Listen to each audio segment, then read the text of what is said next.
buenas noches, bienvenidos El Salvador, un placer volvernos a reencontrar en este espacio de entrevistas que se llama 8 en punto. Soy Sergio Méndez, su anfitrión. Esta noche más que esperada, noche de análisis de todos los jueves, conversaremos con el doctor Miguel Fortín Magaña, Dagoberto Gutiérrez y el doctor Oscar, precisamente Godoy, acá desde Santa Ana. Conversaremos sobre todos los temas de actualidad, de coyuntura, el aspecto económico, el primer caso procesado luego de la ley de amnistía en contra del profesor Salvador Sánchez Serén.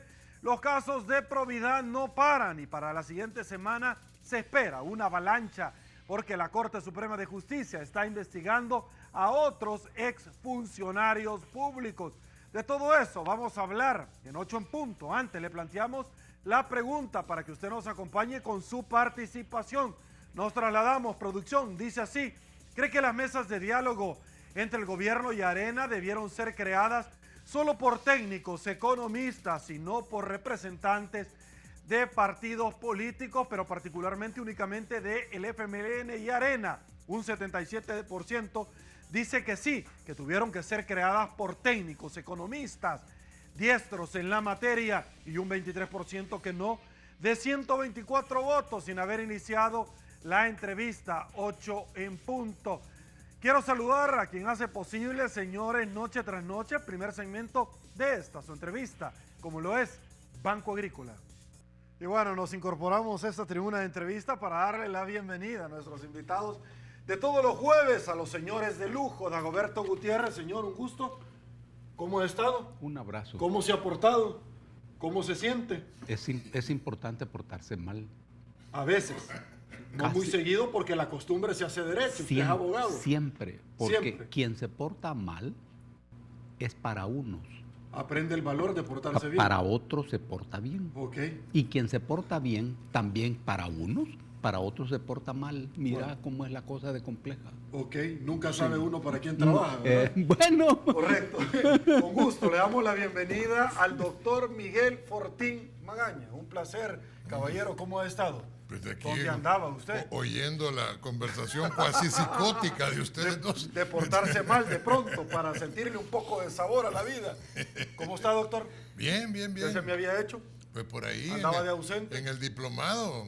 Usted que no va al diplomado. Pero yo he preguntado por usted y usted no llega. Es que usted O por lo preguntó en menos otro no se lado. apunta. Usted se apunta pero no llega. Con gusto le damos la bienvenida al señor Oscar Godoy. Que se le Doctor, había olvidado el apellido suyo. un placer, ¿cómo ha estado? Que le iba a decir otro, ya le voy a decir más bien. adelante. ¿Cómo No, está, señor? yo prefiero que él le olvide y no que me diga otro. Un gusto. Igual. ¿Cómo ve el facito? No sé. No sabe.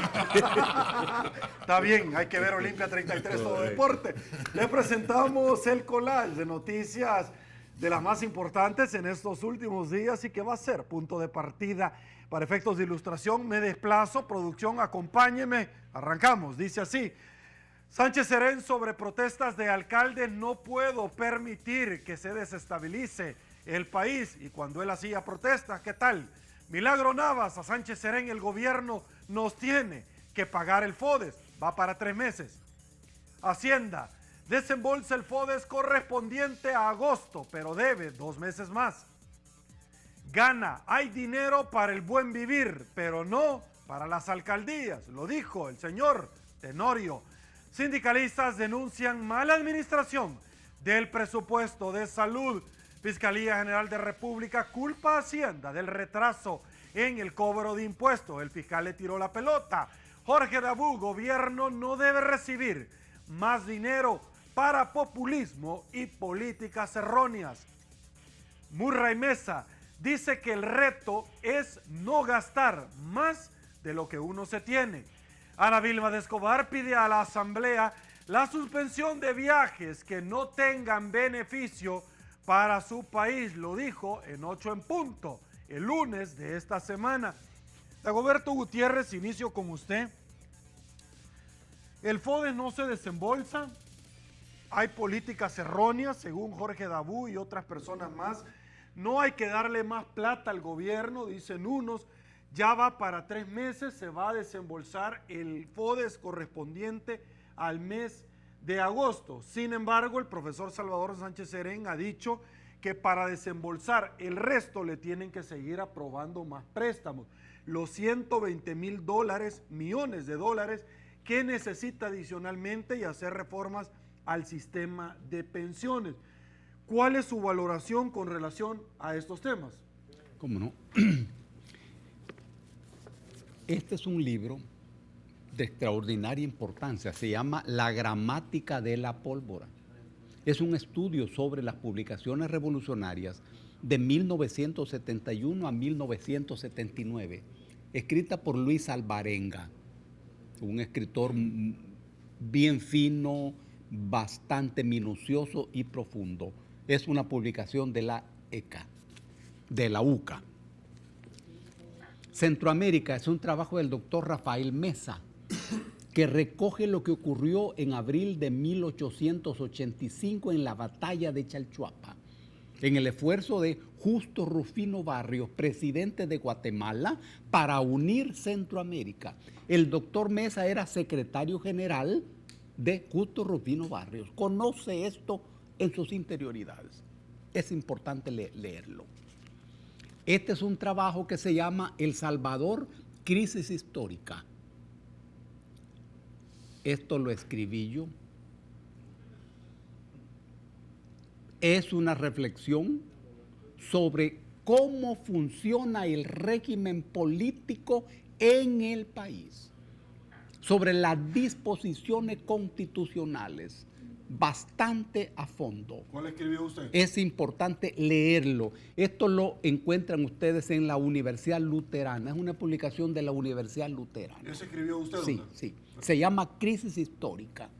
Este es un concepto que ayuda a entender lo que está ocurriendo. No olviden, hay que leer mucho y hay que actuar también. Ahora, lo que ha planteado Sergio nos lleva a reflexionar sobre el curso de la crisis en el país y la crisis del gobierno. Hay un derrumbe, en este proceso hay un derrumbe. Se derrumba el modelo político y económico montado en el país después de la guerra civil hace 25 años. En ese modelo, la guerrilla organizada en partidos políticos llamado FMLN y Arena debían funcionar como las vigas maestras del régimen político, en un bipartidismo. Pero eso nunca funcionó. Y 25 años después estamos viendo lo que está ocurriendo. ¿Qué ocurre hoy? Uno, hay un agotamiento del gobierno. Realmente el gobierno actual no existe. Existen los aparatos, existen los ministerios, pero esa es otra cosa. El diseño tradicional de un gobierno, eso no está presente en el país en este momento. Es más, si observas con mediana atención la conducta política del gobierno ante la protesta, te das cuenta que la respuesta es igual a la respuesta de la dictadura militar. Así como trataron a los profesores en la primera huelga de Andes de 1968 y 1971, lanzándole a la fuerza represiva. Ahora, la posición frente a la huelga, frente al abandono parcial de labores de los médicos, es igual. La actitud es igual. La conducta represiva es igual. Esto significa que a estas alturas el gobierno pierde aliados, pierde relaciones, pierde acuerdos y se queda cada día más solo, más solo. En este momento, además, se pierde partido. El partido FMLN ha sido de un principio un partido de clientes electorales. no un partido político pensado rigurosamente. Cuando se llega a este momento de crisis, los clientes electorales de los partidos lo abandonan, desertan. No aparece ningún tipo de lealtad. Si no hay partido, si no hay gobierno, la definición de la crisis es muy grave. En esta coyuntura, lo electoral pierde piso y techo frente a lo político. Cualquier persona medianamente inteligente entiende muy bien que lo electoral no sirve para afrontar y enfrentar esta crisis. Los partidos políticos no son los instrumentos para abordar esta crisis. Es lo político. Y en lo político, la noticia de que se reúna Arena y el FMLN resulta ser una noticia perturbadora, porque en nada de eso está presente el pueblo. Y entonces a vos te van a negociar. Los acuerdos que se tomen serán en contra de los intereses de la gente, agravado porque la gente no está suficientemente movilizada. Todos estos rasgos configuran un derrumbe político, que es lo que estamos viendo. Perfecto. Vamos con el doctor Miguel Fortín. Voy con usted. Bueno, la situación en el país es una situación altamente peligrosa y los actores de esta situación no están bajando las aguas, sino que las están poniendo cada vez de una manera más candente y en una expresión pues a punto de que esto se incendie. La opinión pública y la expresión de los economistas de un lado y del otro también asusta un poco. Si es cierto, por ejemplo, y digo si es cierto, que en agosto el gobierno ha cotizado la impresión de 500 millones de colones, de nuevos colones, si eso fuera cierto, eso es extremadamente peligroso, porque esto quiere decir que a cualquier persona de la clase media, de cualquier pues ciudadano común y corriente como somos nosotros, que tiene deudas en dólares, de repente se le empiece a pagar en nuevos colones que se van a devaluar al día siguiente porque no tienen ninguna base, sino que simplemente van a ser tirados como el papel de Monopoly. Estas personas van a tener o vamos a tener entonces que pagar las deudas en dólares con colones devaluados. Y si esto no es cierto, igual es un ejemplo de cómo la situación está volviéndose candente y preocupante. El gobierno, que en la pregunta original, por ejemplo, tiene más de 3 meses de no pagarle a las alcaldías lo que debería de pagar con el gasto corriente, y está diciendo el presidente que tiene que pedir un nuevo préstamo para pagar algo que debería, porque así es de hecho, pues ser parte de un porcentaje del presupuesto general de la nación. Entonces, ¿qué quiere decir? Quiere decir que ese dinero lo han agarrado para otras cosas. Y eso se llama falta de transparencia. Al final, lo que está sucediendo es que una terrible falta de transparencia y de además un manejo totalmente descabritado, desordenado de la cosa pública, hace que se agarre un dinero de por acá, se le pase para allá, el dinero de allá se le pasa para acá. Y mientras tanto, el FODE sigue sin tener dinero, en una situación que no debería de pasar. Se está pensando en otras medidas alternativas y pareciera ser que la única solución que el gobierno encuentra viable es pedir otros préstamos. Fíjese que lo que ha dicho la diputada de Escobar referente a lo de los viajes puede que no resuelva el problema, pero verdaderamente a mí me indigna saber que hay diputados que todavía pensaban ir a pasar Navidad en Inglaterra. y me refiero a 4 diputados de Arena, a 2 diputados del PCN, como el señor Sigfrido Reyes viene de Inglaterra recientemente en otra de estas cuestiones. No puede ser. Ya basta de esta situación, que no digo que sea corrupción irse de viaje invitados por la reina, pero por lo menos es una falta de sensibilidad ante la situación que estamos viviendo, que es increíble. Bueno, un periódico sobre este tema determinaba que es la Asamblea Legislativa la que está erogando Peor todavía, peor los viajes, todavía. lo ha determinado, y además de los viáticos. Doctor, quiero, sobre el señor Sigfrido Reyes, déjeme decirle que es un caso que ya viene, al igual que Douglas Avilés, la investigación de probidad de Francisco Merino. También se especula que este tema ya viene. Doctor, pero ¿cómo quedan las acusaciones del presidente Sánchez Serén ante la marcha de los alcaldes, claro, cuando se dice que están desestabilizando? Y es que yo le hago esta pregunta también al doctor Godoy, y más adelante a don Dagoberto se la voy a trasladar, porque en el pasado vimos aquellas marchas blancas, donde el presidente Salvador Sánchez Serén andaba con los médicos marchando, andaba con los maestros, y ahora se les dice, no, mire, no hay plata para el escalafón de los maestros, y pareciera de pronto como un poco risible cuando él es un profesor. Él trataba de una u otra forma, cuando marchaba con ellos, de venir y estimularlos en busca de la aplicación correcta de la ley, porque el escalafón es de rango precisamente legal, pero también la reivindicación.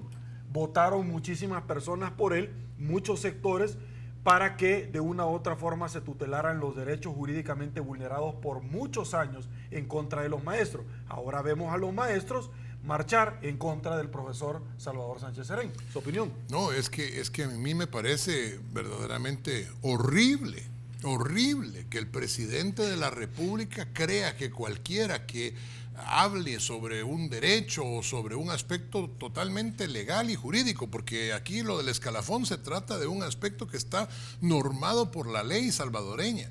Si a alguien no le gusta, pues que cambie las leyes, pero no puede dejar de cumplir la ley. Y no puede terminar diciendo, pues como hace siempre, diciendo que cualquiera que diga algo o que opine de una manera ligeramente distinta de como él opina, se trata de un desestabilizador. Hombre, si la relatora de las Naciones Unidas ha hecho, por ejemplo, una expresión muy dura sobre lo que está pasando entre el Ejecutivo y las amenazas incipientes que de alguna manera se están esgrimiendo contra la Sala de lo Constitucional, ¿qué viene ahora entonces a decir el gobierno? Que también la ONU es parte de Arena, que de alguna manera todos ellos van a estar desestabilizándolo. No es así, no podemos seguir en eso. Ok, doctor Godoy, por favor. Bueno, este escenario al que nos hemos estado refiriendo en estos días nos refleja algo que pocos han mencionado, y es el agotamiento funcional de los acuerdos de paz. Los acuerdos de paz impregnaron una energía nueva en el país y montada sobre la esperanza después de 12 años de guerra y después de 60 años de autoritarismo militar. Los acuerdos de paz inauguran una época nueva, llena de perspectivas de que se iba a replantear lo político, lo económico y el modo de vivir en este país. Para eso se crearon instituciones, leyes, y uno creía que eso podía ser cierto. La coyuntura actual, en la que se habla de emergencias, de crisis, etcétera, refleja que esa propuesta de progreso, de orden, de desarrollo de oportunidades de los acuerdos de paz ha llegado a una fase de agotamiento, y que comprenderlo así nos lleva a pensar que una solución no resulta de un par de reuniones entre élites. Se necesita un aporte intelectual de otro nivel. Uno no puede esperar que sean los mismos políticos que se fueron a la guerra, los mismos que pactaron acuerdos de paz, los mismos que ignoraron la fase de posguerra, los mismos que han estado viviendo en la comodidad de este país, quienes van a resolver. ¿Cómo plantearse una salida diferente cuando este agotamiento de la energía de los acuerdos de paz está plasmado o se manifiesta en un déficit, digamos, en lo social, que se expresa en pobreza y falta de oportunidades, en un déficit en lo político que reduce la calidad de esta democracia nuestra que es tan mínima, en un déficit también en lo económico de un país que queda rezagado en la región después de ser un país con una tendencia pujante. Esta situación plantea un riesgo inmediato de hacer llegar al país a un estado friccionario. El estado friccionario es aquel donde los principales indicadores del país se están cayendo. Los indicadores de seguridad, los indicadores de empleo, los indicadores de pobreza, los indicadores de mortalidad y morbilidad, los indicadores incluso de reducción de la brecha de género. Todos esos indicadores del desarrollo se ponen en riesgo y llevan al país a una condición caliente que pueden generar a una inestabilidad. Ok, doctor, aguantame un ratito, me están pidiendo pausa, pero regreso con usted en 8 en punto. Volvemos.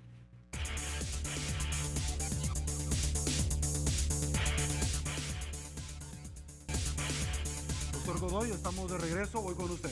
En ese déficit de lo político, donde vemos que la calidad de la democracia se reduce, donde las instituciones que supuestamente deberían promover democracia también han caído en una falla crónica, donde los liderazgos del país no han alcanzado la categoría de ser los demócratas que el Estado demanda. Todo este contexto, como bien lo decía, abre un riesgo, y es el riesgo de que el país entre a la posibilidad de ser un Estado friccionario, un Estado donde los principales indicadores del desarrollo aumenten la temperatura de lo político y que se pueda plantear la posibilidad fáctica de un estado de crisis, una crisis general que incrementaría la posibilidad de que todo mundo se manifieste no por la razón de la democracia, sino por la razón de la fuerza. Manifestaciones, tomas de calles, tomas de instituciones, debilitamiento de la moral interna de los aparatos de represión y de control social, un desabastecimiento, digamos, de ideas para hacer avanzar el país y sacarlo de este atolladero, que también llevan a un punto crítico que es la percepción generalizada de un vacío de poder formal, que como ya lo hemos mencionado en otras ocasiones, los vacíos de poder formal tienden a llenarse de poder fáctico, y el poder fáctico como grupos de poder real que están al margen de la ley o de las mafias específicamente.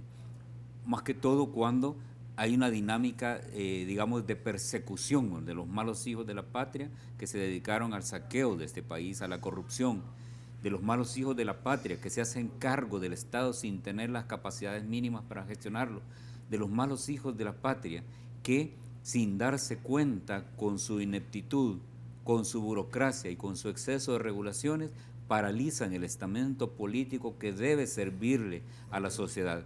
Este escenario puede expresarse también como una forma sistematizada de violación de derechos humanos fundamentales, por lo tanto como una forma colectiva de violación desde el gobierno, desde el Estado, desde las élites. En este escenario de vacíos por un lado y de llenar el espacio por otro, se incrementa el riesgo, óigase bien, de que las élites de siempre alcancen acuerdos rápidos, con una ¿Acuerdos gravedad. para país o para ellos? Acuerdos, para sus beneficios. Acuerdos de grupos de interés que le trasladen al final la responsabilidad, en primer lugar al contribuyente, y en segundo lugar a todos los ciudadanos, en tercer lugar a todos los habitantes de este país, por la vía del impuesto, por la vía del tributo, por la vía de la extracción científica, como diría Henry Fayol, ¿verdad?, del sudor y la sangre de los ciudadanos. Esos acuerdos fácticos que pueden venderse después como el gran sacrificio por la democracia, se expresa cuando las élites están sentadas, están hablando, pero de espaldas al pueblo. El interés de la gente no está en la mesa y eso es lo que hay que reclamar. Ok, don Dago, voy con usted. Llama la atención, estaba leyendo un editorial muy interesante Llama la atención, la primera demanda tras la eliminación de la ley de amnistía es contra el presidente de la República, Salvador Sánchez Serén. Muchos dicen que nada más es la punta de lanza para que de pronto otros se empiecen a animar y que empiecen a poner sendas de demandas. Si la Fiscalía no lo hace, pues entonces se puede llegar bajo las regulaciones del nuevo Código Penal por la vía, si renuncian a la acción penal, por la vía particular.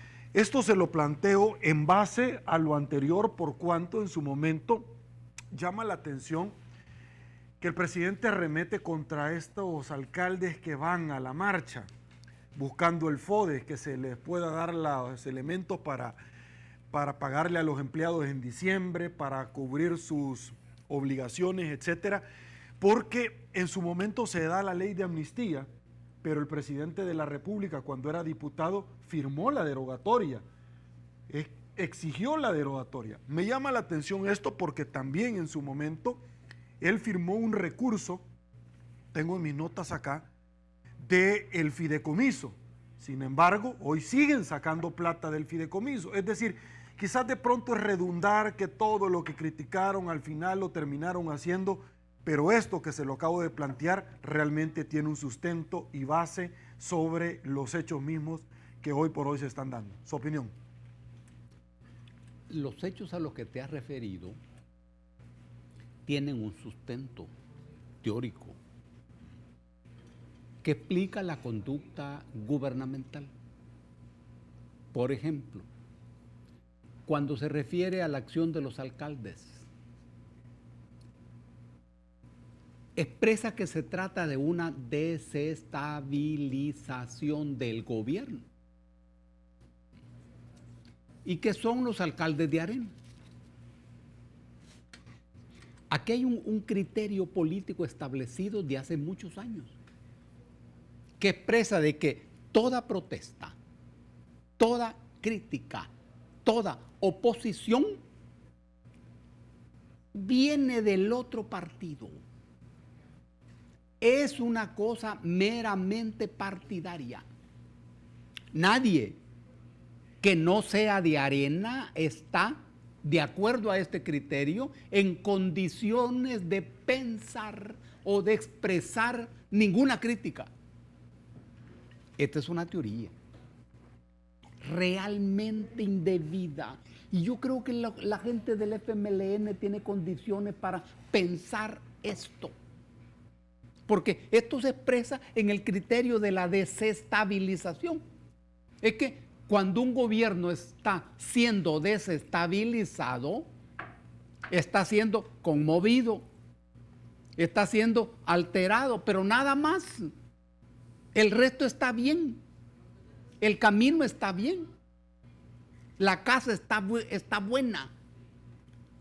Ahora, y es cierto que en este momento hay desestabilización, ¿es eso? ¿De eso se trata?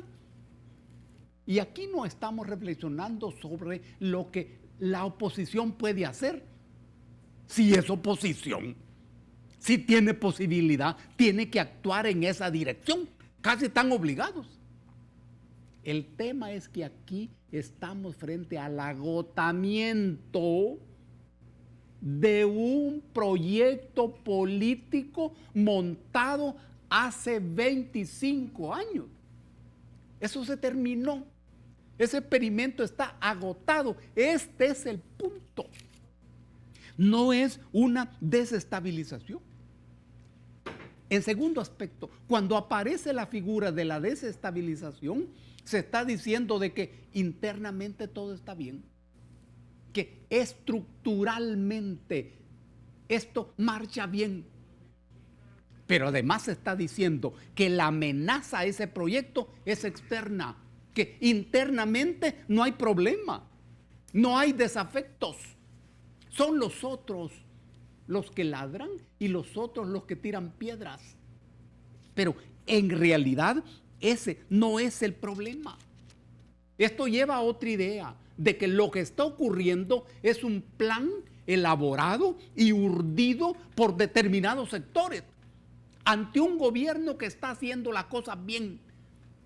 Todo esto es una teoría política. que no tiene asidero en la realidad.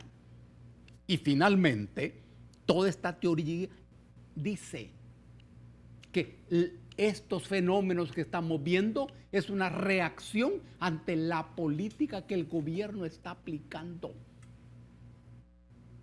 Por eso, los gobernantes hablan de las conquistas que hay que defender, que no deben perderse. ¿Cuáles son esas conquistas? ¿Por qué la gente no las mira? ¿Ustedes hicieron una reforma educativa? No. ¿Hicieron ustedes una reforma de salud que involucra y comprende el apoyo de los médicos? No. ¿Hicieron una reforma tributaria estableciendo el criterio de que el que tenga más que pague más? No. ¿Hicieron ustedes una nueva política económica diferente a la de la economía neoliberal? No. Si no lo hicieron, ¿qué hicieron en y con el gobierno? Porque solamente si han hecho esto, el pueblo los apoyará. Ok, vamos a una pausa, regreso con usted, doctor. Volvemos.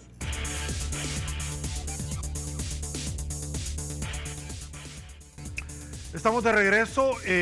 Doctor Fortín, voy con usted y con el doctor Godoy sobre dos temas importantes. Uno es secretario privado de la presidencia, el señor Saca, a juicio por 18 millones de la partida secreta que empezó a administrar particularmente. Recibió plata el partido Arena y nuevamente salen los fondos de Taiwán, número uno. Y número dos, ha llamado muchísimo la atención, bueno, el señor fiscal general de República ya le abrió un proceso penal al señor Elmer Charlé, además del enriquecimiento ilícito. Con esto son dos procesos penalmente hablando al margen de la acción civil. Uno de ellos todavía está en etapa de investigación del expresidente Funes. Lista de deudores de impuestos involucra al mismo ministro de Hacienda. Adquiera SADCB, una empresa dedicada a la intermediación comercial, crediticia y financiera, debe al fisco $397,000 por no pagar el impuesto sobre la renta del 2005. En marzo del 2009, el administrador único de esa compañía morosa en el fisco, el señor Carlos Cáceres, quien renunció al puesto y 2 meses después fue nombrado ministro de Hacienda del gobierno del señor Funes. En el 2004, el presidente Salvador Sánchez Serén lo ratificó en el cargo. Una misma empresa donde el ministro era el administrador único. Los dos temas, voy con usted rápidamente. Bueno, es que realmente estamos abriendo la caja de Pandora, Esta era aquella caja mitológica en donde estaban contenidas todas las virtudes, y cuando Pandora la abre, pues salen todas las virtudes y apenas ella logra cerrarla, quedando atrapada nada más la virtud de la esperanza. Ese es el mito. Pero cuando uno habla de la caja de Pandora, realmente uno habla que una vez que uno abre alguna caja, por ejemplo la caja de la corrupción o la caja de la impunidad o la caja de la intolerancia, uno va viendo cada vez más y más actores de uno y otro momento político en donde uno se queda francamente asustado. Es que no se trata de 100 pesos, no se trata de que compraron un Mango Twist en $2 y solo valía 1. No, hombre, se tratan de millones de dólares. Se trata de personas que se han enriquecido y que sigue uno descubriendo esos niveles de enriquecimiento en donde uno se queda asustado. Es que hay índices y hay insinuaciones de este enriquecimiento ilícito, no solo porque uno tenga a la vista, digamos, las cuentas de alguien, pero también por el cambio en el estilo de vida. Y es que eso es lo que uno va descubriendo en este cambio en el estilo de vida, en donde se viven como jeques o como potentados árabes, dueños de petroleras, unos aquí, otros en Nicaragua, otros en San Miguel y otros en San Salvador. Realmente uno no puede sino quedarse y decir, Dios mío, cuánta impunidad, cuánta corrupción, cuánta incapacidad. Y dentro de este contexto las cosas siguen desafortunadamente todavía más o menos igual. Entonces aquellos que criticaron lo extraño terminan haciendo lo propio y al final estamos en una situación en donde Dios mediante vamos a salir, pero solo con el esfuerzo de todos los salvadoreños. Doctor Godoy, por favor. Bueno, este caso que estamos discutiendo del exsecretario de un expresidente. De 2 años únicamente. De 2 años únicamente. 2 años. Pone en relieve un par de cosas. En primero, que la bola de la corrupción se sigue desenmarañando. Cada semana que pasa nos enteramos de nuevos casos. Pero también refleja la habilidad de los políticos para organizarse bajo figuras de crimen político para extraer el dinero de la gente. Y es que a veces se trata el tema de la corrupción como una categoría propiamente política y no nos detenemos a pensar cuál es la vinculación directa de esto con otro gran campo que es la ética política. La ética política que en su principio material plantea, ¿verdad?, que el gobernante debe asegurar que su pueblo tenga acceso a comida, a educación, a seguridad, a atención en salud, que la gente pueda tener trabajo y hacer una inserción productiva adecuada. Cuando esto no se logra garantizar, se rompe ese ideal de la justicia que plantea la ética política y pone en relieve el cinismo y el pragmatismo inmoral de quienes se hacen cargo del gobierno, pero con la única misión de ir a sacarlo. ¿Cómo puede uno hacerle ver a la gente común y corriente como nosotros de que estos grandes temas de la política también hay que verlos desde la propia individualidad y particularidad de las familias y de los individuos? Las personas comunes y corrientes, como nosotros, están expuestas a una pérdida de oportunidades, a una pérdida de calidades de vida, a un deterioro gradual de su bienestar económico y de su derecho a la vida justa y la vida digna, a la vida buena, como dicen los éticos. Los políticos de este tipo, que constituyen verdaderos clanes y verdaderas estructuras organizadas en el país, no van a cesar de seguir con este estilo de saqueo. Se necesitan fuerzas superiores. El desmontaje de estructuras de este tipo requiere fuerza, y qué más que la fuerza moral de una sociedad que se informa, que actúa, que presiona, de una militancia o bases orgánicas de partidos que le exigen a sus dirigentes que sean probos y que devuelvan lo que se llevaron. Se trata de ir a inaugurar una nueva cultura política donde estas mafias no se salgan con la suya. Se trata de resarcir los daños. Quizá no se puede recuperar lo perdido, pero es necesario que la gente se involucre, porque la gente a veces no cree que esto pueda afectarle, pero cuando las personas pierden empleo, cuando las personas van de lugar en lugar dejando currículos y nunca les responden, cuando las personas ya no pueden pagar las cuentas, cuando las clases medias les censuran las tarjetas de crédito, entonces se siente el impacto de la inmoralidad política. Por eso es que hay que estudiar la realidad, hay que estar pendiente de la realidad, hay que comprenderla y actuar en consecuencia. Porque si no vamos a seguir discutiendo un nuevo caso más de corrupción, de esto y lo otro, pero no vamos a hacer la resistencia que hay que hacer. Hay que respaldar a las autoridades, como por ejemplo a la Fiscalía, a la Sala de lo Constitucional, hay que respaldar a la Oficina de Probidad, al Instituto de Acceso a la Información, y hay que señalar a los funcionarios ineptos, a los funcionarios que ocupan el poder para maltratar gente, maltratar mujeres, maltratar a trabajadores, a los funcionarios que a la primera oportunidad saquean. Se trata de ir haciendo rupturas de paradigmas a través de la participación ciudadana.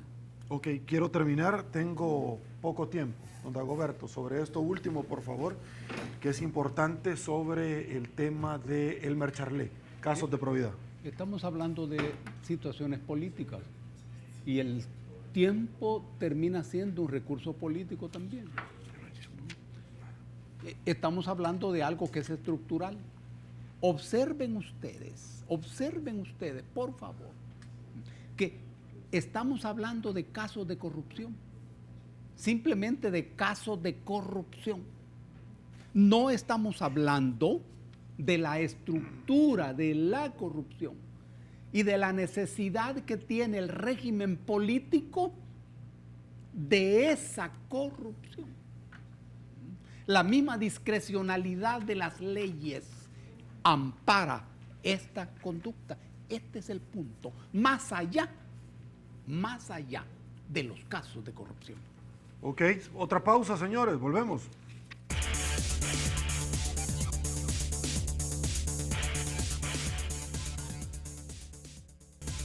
Señores, estamos de regreso, llegamos al final de la entrevista 8 en punto, don Dagoberto Gutiérrez, como suerte, siempre. Es un placer haberlo tenido en su casa. ¿Cómo no? Gracias. Hoy no le va a decir que si no está enfermo del estómago. No, ya me dio una pócima. medicina, ya me curé. No me anda haciendo la mala propaganda, de verdad. La gente se preocupa en la calle, me abraza, de verdad. Y se le sale cuando lo abraza. No, me dice, dele una pastillita a don Dagoberto. Doctor. Yo le quiero dejar al doctor Fortín un mito para que lo piense en contexto. El mito de Sísifo, ¿verdad? Que su castigo era subir una piedra a una montaña, y cuando llegaba a la cresta de la montaña la piedra se le caía, bajaba a recogerla y así hasta la eternidad. Así es la política en El Salvador, como el mito de Sísifo. Ojalá que no, ojalá que la cambiemos. Uy, señores, saludamos a la Caja de Crédito de Colón porque es parte activa, permítame, de la entrevista 8 en punto. Al igual que todos ustedes que le presentamos al principio de la entrevista, la pregunta y la participación de esta noche es esta. ¿Cree que las mesas de diálogo entre el gobierno y Arena debieron ser creadas solo por técnicos economistas y no por representantes de partidos políticos, particularmente el FMLN y Arena? Un 79% dice que sí, un 21% que no. De 162 votos, siga participando porque 8 en punto no duerme. A continuación se viene Olimpia 33, todo deporte. Soy Sergio Méndez, así están las cosas hoy por hoy en nuestro país. Si le gustó la entrevista, comente la mañana. Será hasta mañana, que descanse y una vez más que el Señor nos bendiga a todos.